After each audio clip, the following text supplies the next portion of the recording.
to the internet's first and probably the best post-game show for the World Cup. We got 51 days and Stephen Turner and counting down. This is Stephen Turner. I'm Patrick McIntosh. Stephen, how are you? Great, Patrick. You know, the days are ticking by, and every day it's changing. Yesterday, Fernando Torres went down injured, might miss the World Cup. That must reduce Spain's chances of winning it. Oh and gosh. All the domestic leagues in Europe and in South America, or Europe anyway, have just a few weeks to run, and lots of exciting football happening there. This weekend, for example, the Manchester Derby between Manchester City and Man United. In London, the London Derby between Chelsea and Tottenham.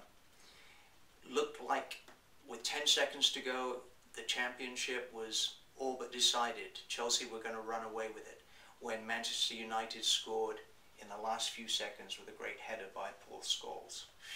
Down in London, meantime, the pendulum was swinging the other way, and Chelsea, who looked odds-on favourites to win at Tottenham, went down 2-1, and a well-deserved win for Tottenham, which meant that instead of a 7-point spread, which would basically have determined the title, we're now down to a single point.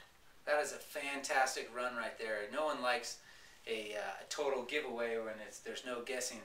And well, especially if Chelsea are the winners. I know. And in the Serie A, Inter has been in the lead all season, and they're only 1 point ahead of AC? Yeah, AC Milan. And they just beat Juventus yesterday in Turin, and still they're only 1 point up.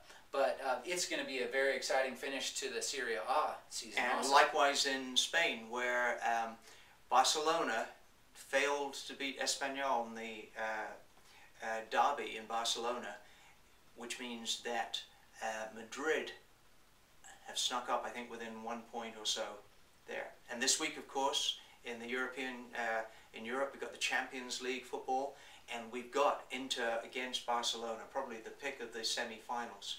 That's going to be an interesting match. Excellent, yeah. And listen, 50 days in the lead up to the World Cup. Now, we are going to be providing some expert coverage for you to get yourself in the game so you can kind of know what to expect. Fernando Torres is a big question mark for Spain. He's out with surgery. He may not make it. As is Fabregas. Oh, my goodness. And Spain, I would say, probably the top contender from Europe. But if they lose people of that caliber, then who knows? And Italy, the champs from 4 years ago, have much of their same squad together. Those guys are not young.